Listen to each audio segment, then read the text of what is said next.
नमस्कार, Sunaina kids and किचनमध्ये तुमचे स्वागत आहे। आज आपण बनवणार आहोत जवळ्याचे हिरवे सार। हे सार तुम्ही चपाती सोबत, भाकरी सोबत आणि भातासोबतही खाऊ शकता। सार बनवण्याची रेसिपी खूपच साधी आणि सोपी आहे। सुरुवातीला मी इथे 1 वाटी भरून सुका जवळा घेतलेला आहे। 2 ते 3 वेळा पाणी बदलून हा जवळा स्वच्छ धुवून घेणार आहोत। धुतलेला जवळा कोरडा होईपर्यंत पिळून घ्यावा, त्यामुळे जवळ्याला असलेले जास्तीचे पाणी निघून जाते। आता आपला जवळा स्वच्छ धुवून झालेला आहे। त्यावर बारीक कापून घेतलेला कांदा घालून घेऊ व तो व्यवस्थित मिक्स करून घेणार आहोत। इथे मी काही साहित्य घेतलेले आहे। त्यातील साहित्य वाटपामध्ये आणि साराच्या फोडणीमध्ये घालणार आहोत। सुक्या जवळ्याचे सार बनवण्यासाठी लागणारे साहित्य: 1 कवड खवलेले ओले खोबरे, अर्धा उभा चिरलेला कांदा, 4 ते 5 लसूण पाकळ्या, 5 ते 6 हिरव्या मिरच्या, 1 चमचा धणे मिक्सरमध्ये बारीक करून घेणार आहोत। तिखट तुम्ही तुमच्या आवडीनुसार कमी जास्त करू शकता।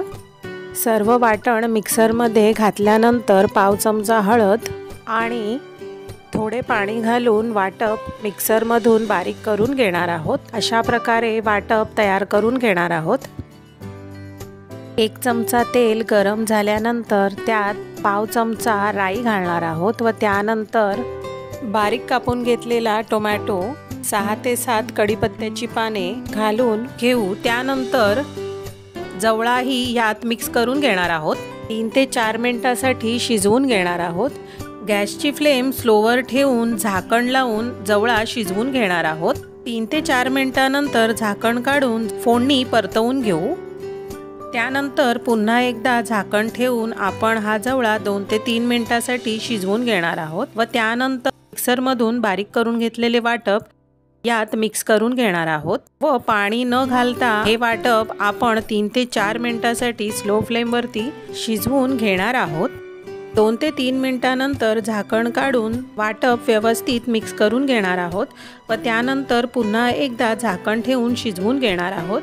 त्यामुळे सारामध्ये मसाला व्यवस्थित मुरतो। त्यानंतर मिक्सरच्या भांड्यातले पाणी या सारामध्ये मिक्स करून घेणार आहोत। तुम्हाला जशी हवी तशी ग्रेव्ही तुम्ही ठेवू शकता। इथे मी मीडियम ग्रेव्ही ठेवलेली आहे। त्यानंतर सारामध्ये चवीप्रमाणे मीठ घालणार आहोत व उकळी आल्यावर 5 ते 6 कोकम यात घालणार आहोत।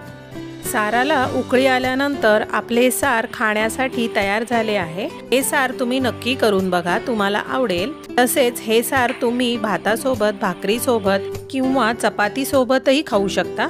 ज्यांनी कोणी व्हिडिओला लाईक आणि सबस्क्राईब केले नसेल त्यांनी लवकरात लवकर व्हिडिओला लाईक आणि सबस्क्राईब करा, त्यामुळे अशा नवनवीन रेसिपीज तुम्हाला बघता येतील।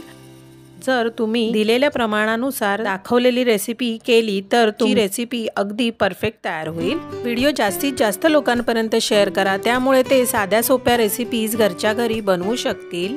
व्हिडिओ आवडला असेल तर व्हिडिओला लाईक करा, सबस्क्राईब करा, त्यामुळे नवीन व्हिडिओ बनवण्याची प्रेरणा मिळते। तसेच बेल आयकॉनही आठवणीने प्रेस करा, त्यामुळे नवीन व्हिडिओचे नोटिफिकेशन तुम्हाला मिळेल। पुन्हा भेटू पुढच्या व्हिडिओमध्ये। माझा व्हिडिओ बघितल्याबद्दल धन्यवाद।